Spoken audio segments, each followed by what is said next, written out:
Olá, tudo bem? Boa noite, como vai? Estamos aqui mais uma vez, ao vivo, TV Pantanal, Rede TV, uma emissora do Grupo Gazeta de Comunicação. O programa Opinião começa agora e vai até às 8h30 com você na sua TV Pantanal, não é?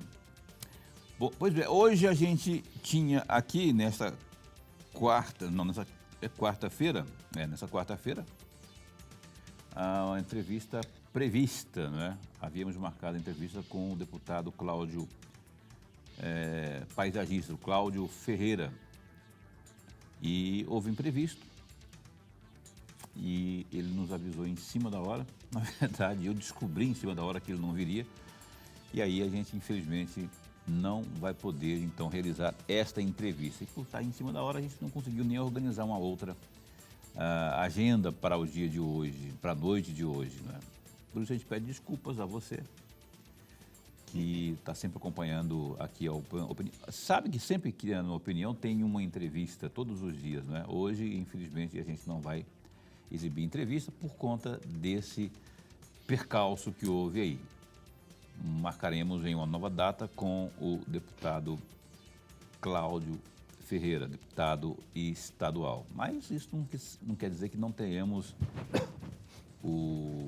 a mais perfeita normalidade do programa Opinião, porque aqui estamos, Lorenberg e eu, ao vivo, né, para a gente prosear um bocadinho com você. E você é o nosso telespectador, razão maior pela qual estamos aqui todos os dias, todas as noites, não é, de segunda a sexta. Então a gente vai falar um pouco sobre os bastidores da política, o que anda acontecendo, não é? E falar também aí sobre aquilo que houver de mais importante e relevante nesta noite. Explicado. Professor Lorenberg, boa noite, como vai? Vai bem? Muito bem, Paulo. Boa noite, Paulo Coelho, e um grande abraço, mas um grande abraço mesmo a todos nós telespectadores, a razão maior do nosso programa. Eu até imaginei que ia chover agora há pouco, porque começou a ventar por volta das 18 horas, 18h30, né? e vento muito forte. Eu não sei se pode ser que chova adiante, né? A madrugada dentro aí, mas só vento por enquanto. Quem ficou animadinho aí, né? Só que sabia que esse vento, só o vento por si só já causa. Eu não sei se é em Cuiabá, mas eu sei que só o vento por si só não choveu aqui nessa região aqui, ó, Morada do Ouro, CPA, Centro, até essa região que nós estamos aqui, Alvorada, não choveu. Entretanto, o trânsito mais pesado, já é pesado por conta do rush, né, do horário, mas por conta até dessa, mas não está andando de jeito nenhum esse trânsito. É muito difícil. Como eu atravesso a avenida do CPA, aquele trânsito é difícil, muito difícil mesmo. São muitos carros. Não sei se tem que estar estrangulado. Eu não sei o que eles podem fazer, que a CEMOB pode fazer para dar uma organizada nisso, porque está cada vez pior.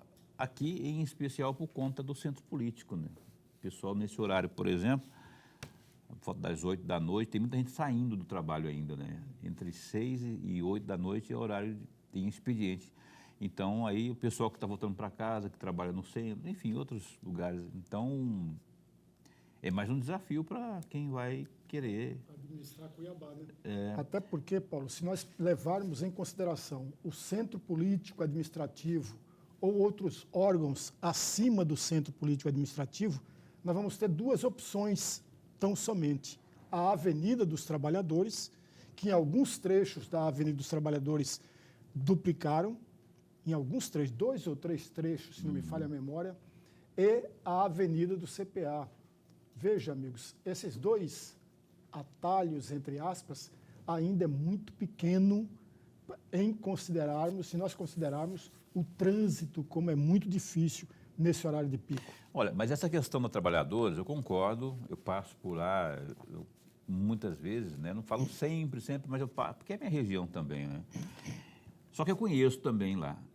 Ficou bom, está ficando bom a duplicação com os trechos que já foram duplicados, mas ela resolve ali, para quem está indo, quem está pegando a Avenida dos Trabalhadores, a Avenida de Oliveira, né? Quem está seguindo reto, indo lá para o Planalto, depois indo lá para a região do CPA e tudo, ali por fora, indo pela Avenida Dante de Oliveira. Só que, se você tiver que entrar para a esquerda, que seria para o rumo do centro político... Da Morada do Ouro. Da Morada do Ouro, por exemplo, para pegar lá o miolo que vai dar no centro político, você vai entrar no gargalo. Porque, imagina todo mundo, né? Pegando na hora de rush, então, nesse horário, por exemplo, né? Então, você flui uma beleza, na avenida propriamente. Mas quando você tem que sair para entrar nos bairros, por exemplo, ali tem o bairro Carumbé, tem o bairro Bela Vista, que você vai sair lá no Papa, no César Papa, e aí, mais um pouquinho para a esquerda, você sai lá no Centro Político Administrativo. Para fazer esse percurso aí, ele congestiona no miolo. Quer dizer, ele alivia no tráfego da avenida, que ficou uma beleza, está ficando uma beleza, né? Não está pronto ainda não. Está atrasado, inclusive. Mas aí quando você sai da Trabalhadores, da Dante de Oliveira, quando você vira para a esquerda, geralmente para a esquerda, né? Que é onde fica o rumo do centro político, ou qualquer outro tipo de bairro, CPA, por exemplo, CPA 2, CPA 3, é tudo por ali. E aí é onde que causa o gargalo. Tem que achar alternativa ali, transformar aquelas que são mão dupla em mão única, fazer enfim, tem engenharia de trânsito para isso, né? Então a gente espera que seja melhorado isso, porque a cidade continua crescendo, né? Sem contar, Laurenberg, que ali também, da Dante de Oliveira, está tendo um atalho de quem vem lá do Cochipó, sabia? O cara vem por dentro, tem uma região de chácara por dentro ali, que foi o governador, foi o Mauro Mendes, quando era prefeito, ele asfaltou aquilo por meio ali, por trás do Planalto, o bairro Planalto, que vai dar lá no tal do Belvedere, aquela região lá, no Imperial. Então, o cara que vem de lá, ele sabe para não pegar a Avenida das Torres, então ele vem por dentro e chega ali no Planalto. Ele chega ali na Avenida dos Trabalhadores, no bairro Planalto, e como atalho, né? Então, mais essa opção para quem vem do Cochipó. Aí, com mais o pessoal que vem do centro, o pessoal que vai lá. Então, por isso que precisa pensar, e pensar com seriedade. Na minha opinião, quem vier a disputar agora a Prefeitura de Cuiabá, gargalos como este vai ter que colocar no papel, né? Tem que ser solucionado. É o tal negócio. Tem o plano piloto da cidade? Tem. Só que não é respeitado esse plano, não é fiscalizado esse plano, porque a cidade de Cuiabá, amigos, nos últimos anos cresceu significativamente, mas um crescimento totalmente, Paulo, desorganizado, desordenadamente. Quer dizer, e isso é muito ruim, porque o poder público perde o seu controle. Perde. Fique atento, então, você da região aí, escutando aí direitinho, fique de olho também nos candidatos aí que eles vão propor nessa questão da mobilidade aí, que isso é importantíssimo. Isso é evidente, todo mundo. Imagina você ter que sair de casa 2 horas mais cedo para chegar no trabalho por conta tem que considerar o trânsito aí, né? Falar em candidatos, Laurenberg, tem uma notícia aqui que a Caroline tinha colocado que está dando conta do Lúdio, o glorioso Lúdio Cabral. Agora ele tá assanhadinho, rapaz, olha só.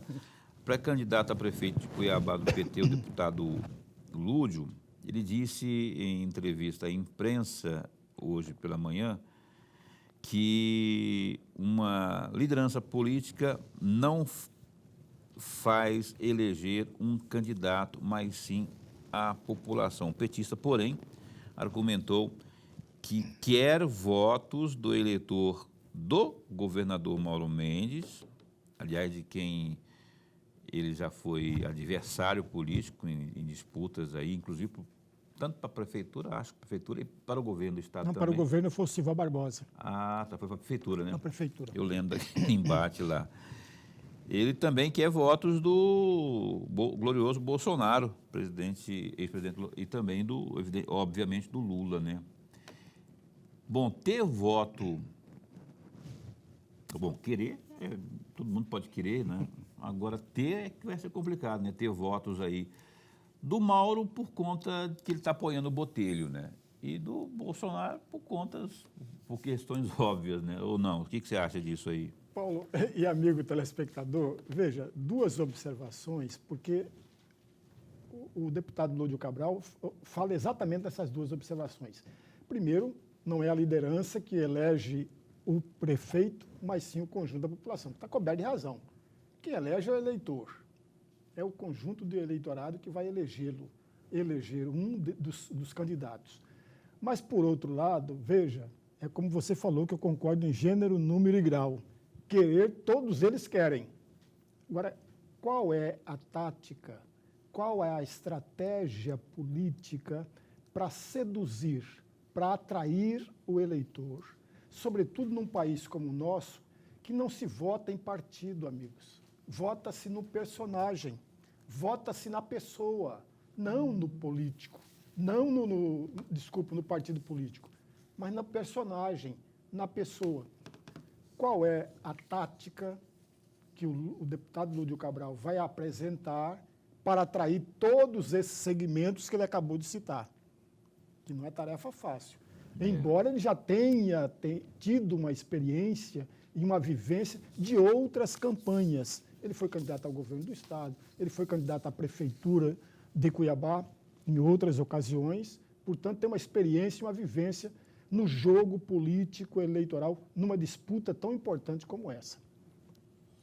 Vai ter que tirar o Paulo Coelho da cartola, né? Porque vai ter que achar uma saída. Porque senão vai ter que ceder, vai ter que mudar discurso. Não acho viável que se mude discurso, porque você tira a originalidade, a autenticidade. Isso tem que ser o que você é, cara limpa. Eu acho que se for montar um Frankenstein, mudando discurso, abraçando todo mundo, aí não, você perde a sua essência, minha opinião, né? A gente continua falando sobre isso daqui a pouco. Vamos para o break comercial? É coisa rapidinha, de 1 minuto, a gente já retoma aqui.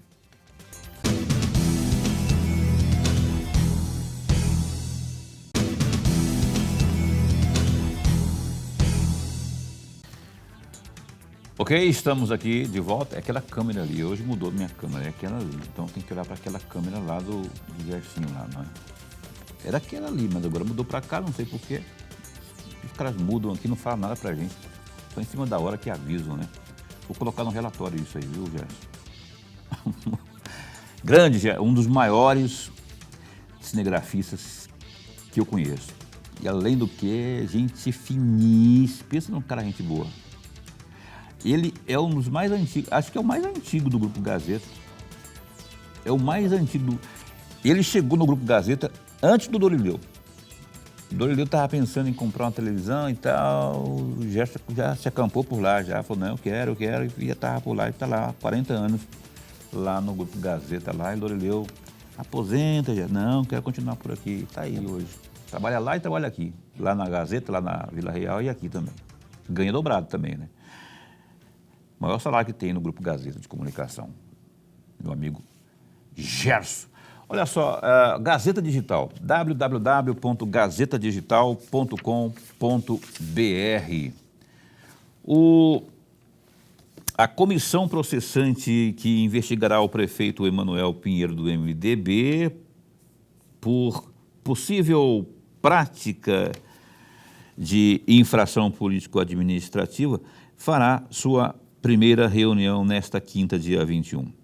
A informação é do vereador Quero, do Podemos, após a publicação da resolução que criou a comissão nesta quarta, dia 20. Ele foi escolhido para presidir os trabalhos pelos membros sorteados.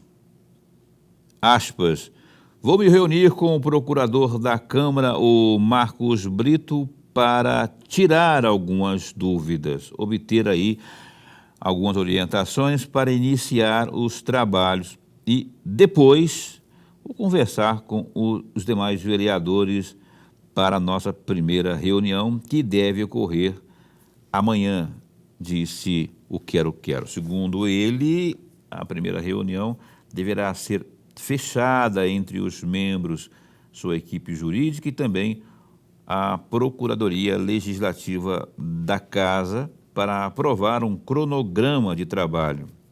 Conforme o decreto-lei, que é o 201.967, a comissão terá 90 dias para concluir os trabalhos. Já a comissão deverá, em até 5 dias, notificar o prefeito Emanuel Pinheiro do MDB, fornecendo cópia integral do processo e também da denúncia contra ele. Após a notificação, Pinheiro terá 10 dias para apresentar sua defesa prévia e indicar até 10 testemunhas de defesa para a comissão.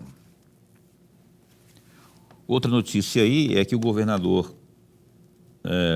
de Mato Grosso divulga nesta quinta, não é?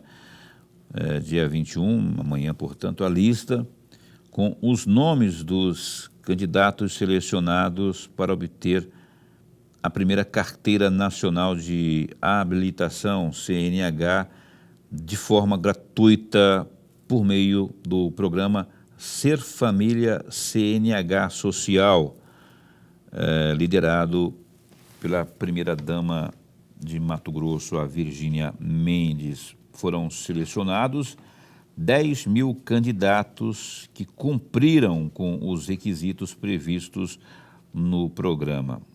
O resultado será publicado no site da Secretaria de Estado de Assistência Social e Cidadania, a CETASC, e também no Diário Oficial do Estado. O chamamento dos selecionados será realizado pelo Departamento Estadual de Trânsito, DETRAN, a partir da segunda quinzena de abril. As orientações sobre como os candidatos deverão proceder após o chamamento serão divulgadas nos portais oficiais do governo do estado de Mato Grosso. Essa foi uma grande sacada, a CNH Social. Aliás, que foi uma iniciativa, um projeto absorvido pelo governador, não é, do Cláudio Ferreira, que estaria aqui hoje, não é, deputado estadual, projeto dele. Aí, como tem aquela questão do visto de iniciativa, não é? Não pode propor gastos, alguma coisa que cause gastos ao executivo. O governador absorveu a ideia por achá-la social. Eu acho tão bacana isso, não é? Mesmo quando você vê o visto de iniciativa, Lorenberg, na propositura, e vê o lado social. Aí é que eu chamo de sensibilidade, não é? Que eu acho que, isso também, principalmente Lorenberg, fala muito disso aí, que muitas vezes, em algumas situações, o governo deixou de usar dessa ferramenta chamada sensibilidade. Agora, viu o alcance social desse projeto e agora vai beneficiar mais de 10 mil pessoas, né? Exatamente isso. Paulo, o parlamento é importantíssimo, é imprescindível, melhor dizendo, não apenas para fiscalizar, para legislar, mas ao fiscalizar, ele contribui para a administração pública, amigos. Ele contribui muito. Veja, por exemplo, essa ideia que é fantástica. Não há ninguém que venha dizer que acha negativa essa ideia. Ao contrário, quantas pessoas existem e estão torcendo para que seja um dos contemplados a obter essa CNH custo zero. Muita gente, amigos. Isso vai favorecê-lo, favorecer a sua família, porque é mais uma possibilidade de um ingresso no mercado de trabalho ou a manutenção dessa pessoa no mercado de trabalho. É tão importante quanto isso. Portanto, quando você tem um parlamento, no caso dessas ideias todas aqui, e o governador foi sensível e que deveria sê-lo, sensível para pegar a ideia, já que o parlamento não pode fazê-lo por si só, o governo do estado agiu e agiu de forma corretíssima. Aquele negócio de você, quando as coisas são boas, todos nós devemos elogiá-la. Elogiar mesmo. Essa é uma ideia boa. Quer ver um outro elogio que eu vou fazer ao governo do Estado? Eu não tenho problema nenhum de elogiar e nem de criticar também. Se tiver aqui, aí ficam, quando critica, fica com meu jururu, vira beicinho para lá. O governo do Estado não foi de forma espontânea, não, mas o governo do Estado está absorvendo aí uma iniciativa da Assembleia Legislativa de colocar, salvo engano, 200 milhões de reais, 200 e poucos milhões de reais, para a criação de creches nos municípios do Estado. Foi uma iniciativa, uma proposta, à época, do hoje conselheiro, acho que era presidente do Tribunal de Contas, o Antônio Joaquim, propôs. O Antônio Joaquim já foi secretário de Educação aqui, acho que do governo Dante, né? No governo Dante. Então, ele fez a proposta lá atrás e para a Assembleia incluir, acho que no orçamento, coisa do tipo, foi feito. Só que o governador disse que vetaria. Disse que vetaria e como vetou, não é? Só que o parlamento foi e derrubou. O Wilson Santos liderou o movimento lá, outros deputados também foram Botelho também consentiu, foi também na mesma pegada, derrubaram o veto do governador, que já havia dito aos seus pares, à base, havia dito, se vocês derrubarem eu vou judicializar. Desse jeito que estava o negócio. Ocorre que ele abriu mão de judicializar. Ele respeitou a democracia, que é o parlamento, tem a sua... Senão, para que serve o parlamento? Não é? O governador, ele abriu mão do recurso, ou seja, o parlamento aprovou, ele vetou, os parlamentares derrubaram e ele vai sancionar, se não sancionou ainda, vai sancionar aí, ao alcance social disso. Creches, 200 milhões de reais, 200 e poucos milhões, para construir, eu tenho que checar esse valor, eu não lembro exatamente isso, pode ser que eu esteja equivocado quanto ao valor, mas é um valor importante, significativo para a construção de creches nos municípios, não é? Ele está certo de dizer que não é de competência dele? Está certo, ele não está errado, não. Só que assim, o governo está bem, graças a Deus, arrecadando bem, não é? Ele tem os números são alvissareiros aí do galo lá, dos cofres da Cefaz, a arrecadação está boa. Por que não, já que não está ajudando os municípios, isso seria ajudar não só os municípios, os munícipes, não é? Porque quando fala ajudar o município, está falando de ajudar os prefeitos, as prefeituras, a pagar os servidores, pagar folha de pagamento. Não, ou essa ajuda é na veia, é social na veia, né? Na minha opinião. Não sei se você concorda com isso aí. Não, Paulo, você está coberto de razão. Amigos, veja, o projeto é inconstitucional, agride de morte a não obrigatoriedade do governador, claro que é. Ele não tem cabimento a Assembleia aprovar um projeto que resulta em custos para o governo do Estado. Não pode. O governador agiu de forma correta. Ele não agiu de forma errada, não. Uhum. Ele agiu de forma correta. Vetou o projeto. Mas todos nós sabemos que a última palavra é do parlamento, é da Assembleia Legislativa e não do governador. Cabe à Assembleia Legislativa manter o veto do governo ou derrubar o veto do governo. Está tudo correto, até aí está tudo bem. E se o governador quisesse judicializar isso, ele teria como fazê-lo. Seria correto. Corretíssimo, porque vai provocar custos, gastos do governo. E isso não pode acontecer. Então, ele está correto de judicializar. Mas, por outro lado, veja, amigos, quanto mais termos creches nos municípios e principalmente nos municípios polos do Estado, maior beneficiado será o conjunto da população. Imagina a mãe, o pai que trabalha, os pais que trabalham o dia inteiro, né? Quando tem esse braço do poder público para auxiliá-lo, ou seja, fornecendo aí um local seguro, lúdico, que vai fazer com que as crianças não só fiquem lá, não é, mas fiquem também aprendendo, porque são criancinhas ainda, mas já ficam dentro de um ambiente de educação, onde há pessoas preparadas para tal, não é? Se socializando e tudo mais. É uma mão na roda. Agora, o cara que não tem condições de fazer isso, a família que não tem condições nem de contratar uma babá ou coisa do tipo, aí, como é que faz? Não trabalha ou cuida do filho? Aí fica uma coisa.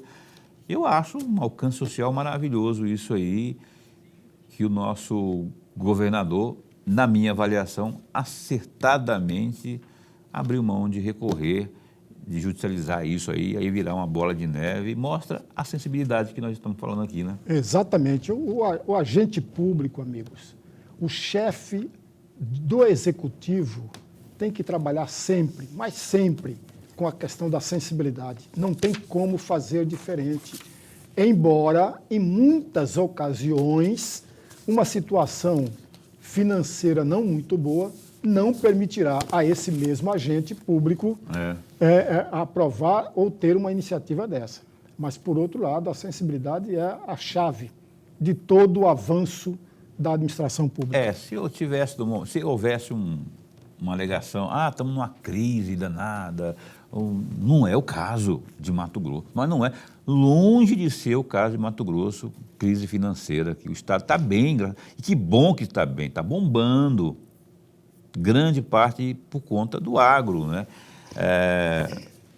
Está bombando, o governo também, não é à toa que está bombando, o governo também, por meio da sua forma de administrar, não atrapalha, concede aquilo que é possível conceder para trabalhar de forma harmônica, está arrecadando esse estado pujante que é o estado de Mato Grosso, né? Então, tem dinheiro, está entrando dinheiro, está até assumindo aí duplicação de rodovia, que nem é da alçada do governo do estado, está fazendo outro golaço, não é nem da Loenberg, não sei se você acha assim, não é da alçada do governador, do governo do estado, BR-63, mas, cara, tanta gente, todo santo dia nós estamos aqui noticiando aqui, a carreta chocou com ônibus, morreram tantas pessoas e tal.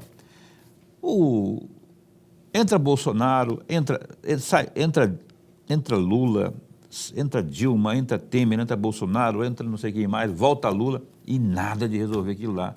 Ele está gozando de uma boa saúde financeira, foi e trabalhou para desburocratizar, para permitir, está fazendo lá.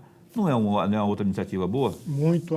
A estadualização desse trecho não é toda a BR, mas a estadualização desse trecho, passado sob as guardas do governo do estado, é uma grande iniciativa, não há dúvida disso, amigos. Até porque, como muito bem disse o Paulo, e ele está coberto de razão, dos números de acidentes, o número de mortes, veja, não é apenas o acidente, amigos. Uma única vida ceifada já promove um desgaste muito grande. E nós não estamos falando nem do desgaste para a família, mas para o próprio Estado. Preservar essa vida é tudo.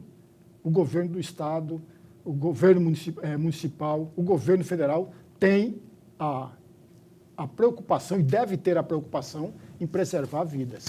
E eu falo, tem esse lado do governo, né, de economizar, de não gastar com esse tipo de situação, e eu falo pela vida propriamente, né?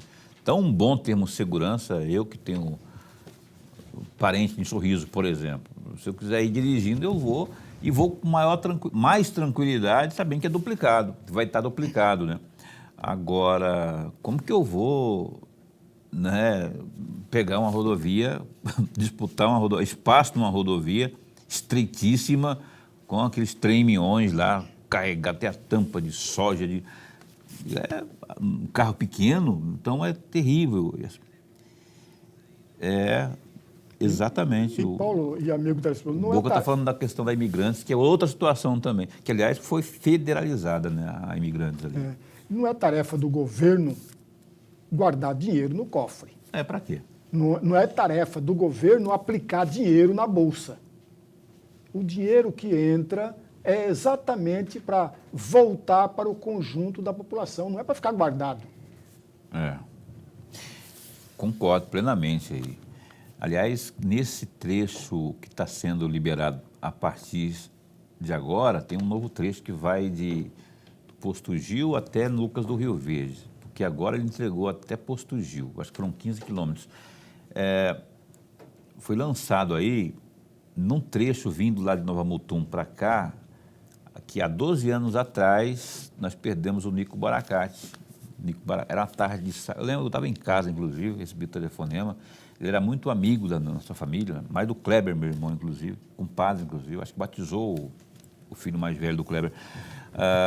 E ele estava vindo com dois servidores numa caminhonete. Ele era secretário de cidades, eu acho, daquela ocasião. Isso. E com dois servidores lá da secretaria. E naquele trecho ali, vindo de Nova Mutum, sentido Cuiabá, próximo de um restaurante conhecido ali não era nem curva, estava, não sei também. Eu sei que, infelizmente, nós perdemos o Nico. Foi em junho de 2012, fazem 12 anos. Olha só, vamos para o intervalo comercial, a gente volta num instante só.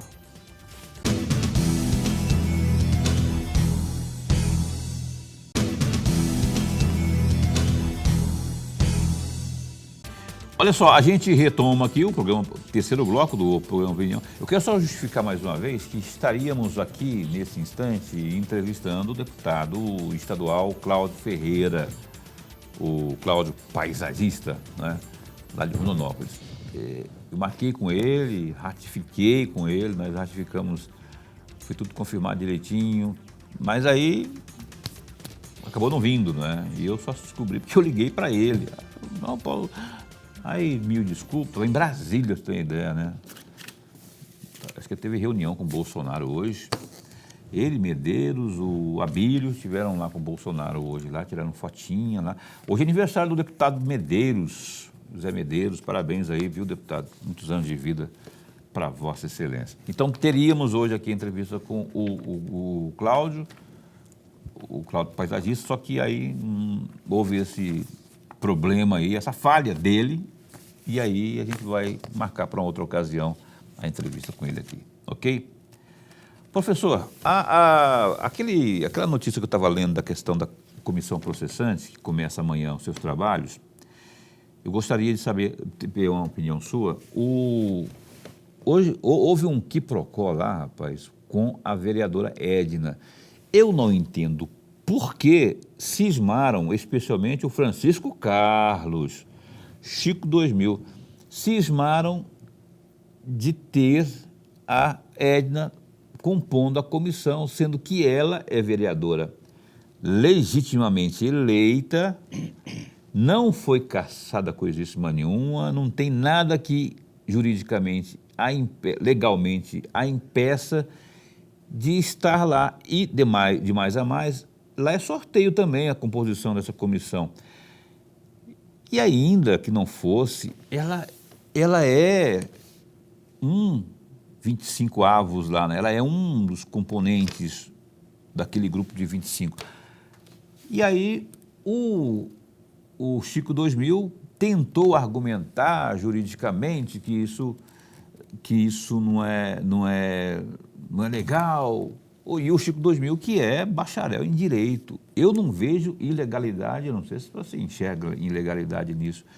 E criando caso, o suplente de vereador também aí, o Guilherme, acho que é Guilherme o nome dele, e também cismando que eticamente não fica legal, que eticamente, cara pálida, é legítimo, é legal, o direito dela está ali. E aí eu penso assim, como é que você vê essa situação aí?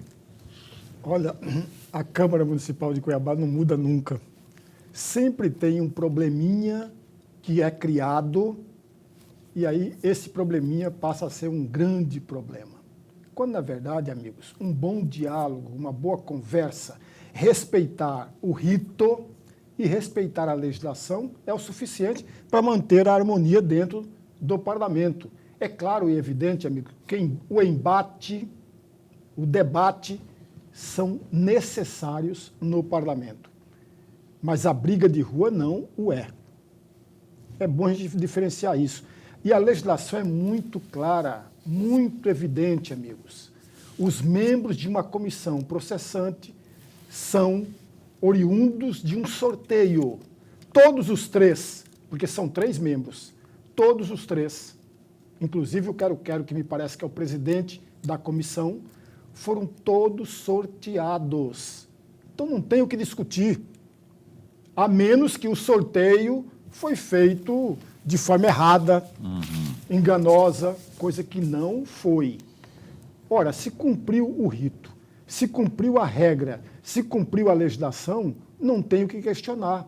É respeitar os 3 vereadores que foram sorteados, a menos que um deles dissesse o seguinte: olha, eu não quero participar. Porque aí é uma decisão pessoal. É uma decisão pessoal, particular do vereador. Mas não ocorreu nada disso.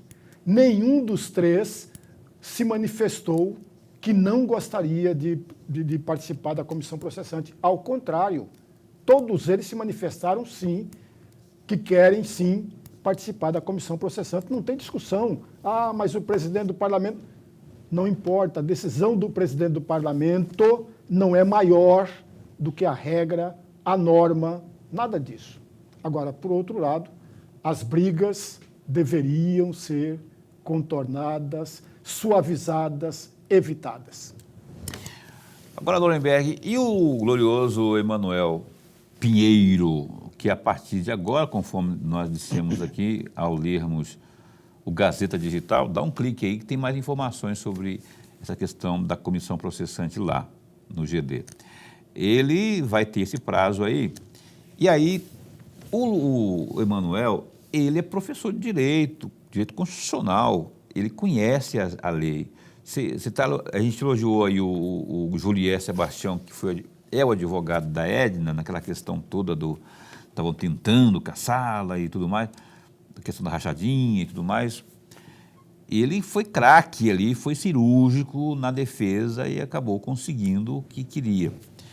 O Emanuel conhece muito o caminho das pedras. Se a Câmara de Cuiabá, mais uma vez, fazer isso que você falou aí, ó, desrespeitar o rito, por exemplo, né, prazos, testemunhas, daquele afã, né, de, por exemplo, caçar prejudicar, caçando aí o prefeito,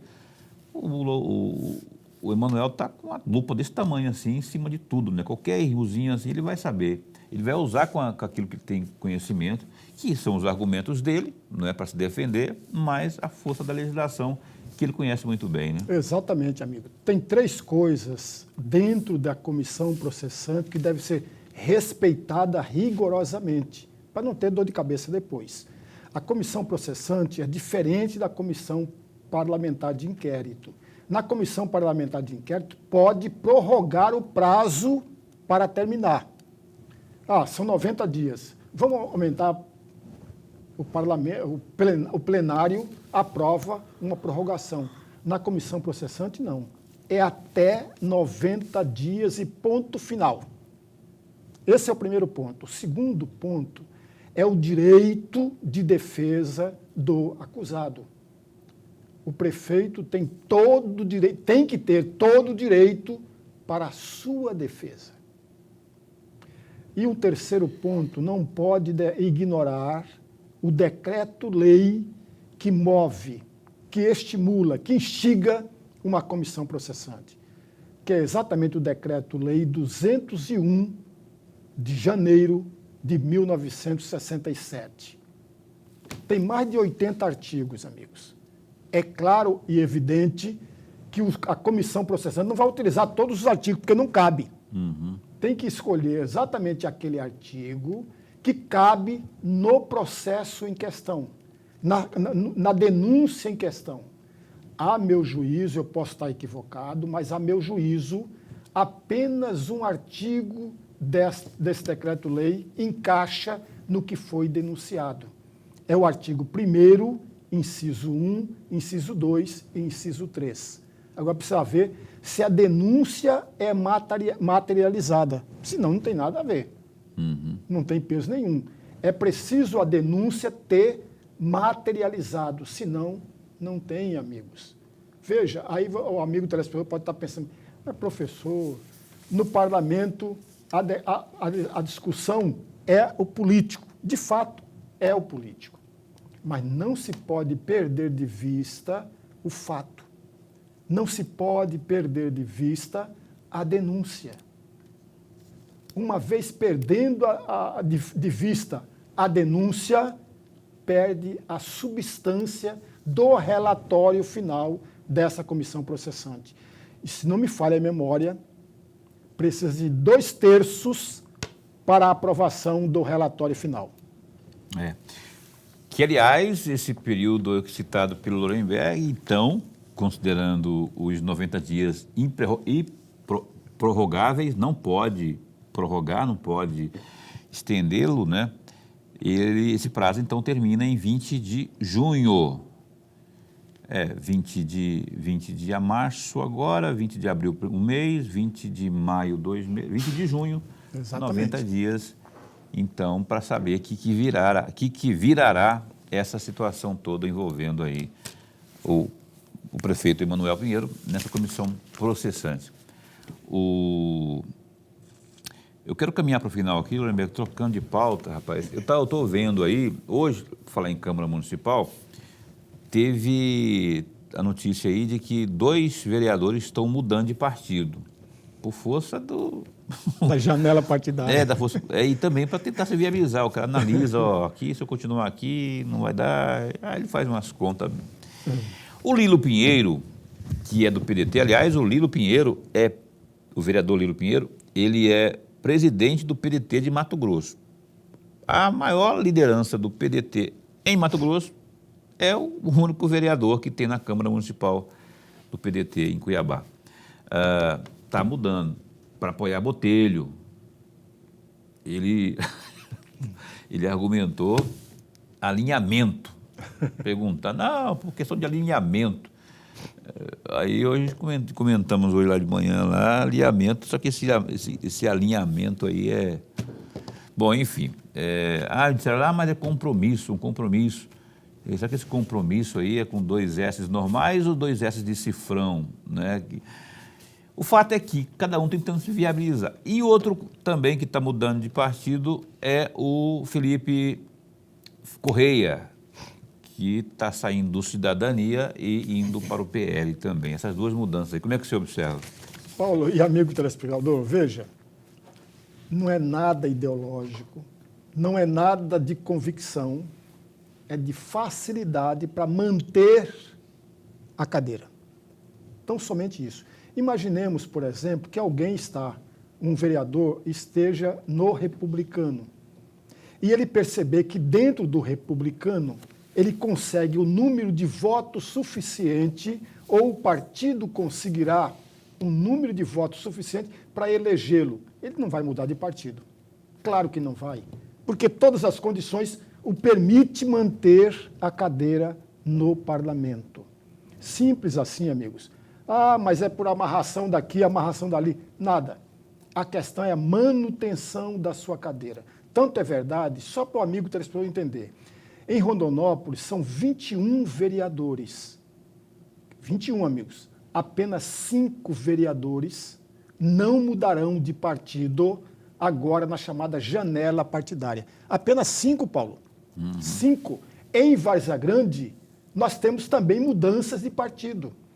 Cuiabá, eu ouvi falar em 10, 12 vereadores que mudarão de partido. Como a janela ainda não acabou, se não me falha a memória, acaba no dia 5 do mês que vem, muita coisa pode ser mudada. Mas a questão maior é exatamente a manutenção do emprego. a manutenção da cadeira, principalmente quando nós sabemos que não conta mais a aliança para a disputa ao parlamento.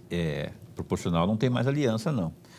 O que o cara pensa na hora dessa, Lorenberg? Ele faz conta, quando ele opta por mudar de partido, ele faz conta.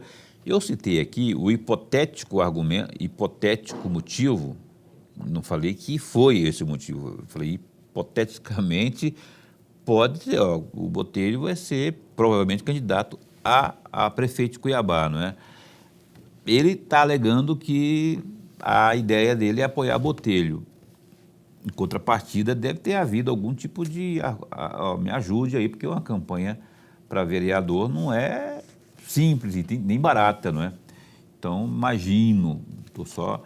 Mas o que faz com que o cara mude? É a matemática, esse grupo aqui está forte demais, por isso que eu vou trocar, ou eu preciso de um respaldo financeiro? Eu não sei o que é. Qual que é o que o cara realmente, prioritariamente, pensa para trocar de partido? Paulo, veja, um bom candidato à prefeitura pode ajudar um candidato a vereador? Claro que pode. Veja, para a proporcional não tem aliança, mas para o executivo tem. E nesse caso, se você tem um bom candidato ao executivo, você pode puxar voto para o vereador. Mas isso só não basta, amigos. Isso só não é suficiente para eleger um vereador, porque tem aquela regrinha bem simples, o chamado quociente eleitoral. Traduzindo em miúdos, pega-se o número de votos válidos, porque no Brasil votos nulos e brancos não contam, apenas como insatisfação, desgosto, etc. Pega-se os votos válidos, divide pelo número de cadeiras, que, aliás, a Câmara Cuiabana terá mais 2 cadeiras. Nós teremos agora 27 cadeiras, portanto, de uma certa forma, torna-se mais fácil o vereador manter-se na cadeira.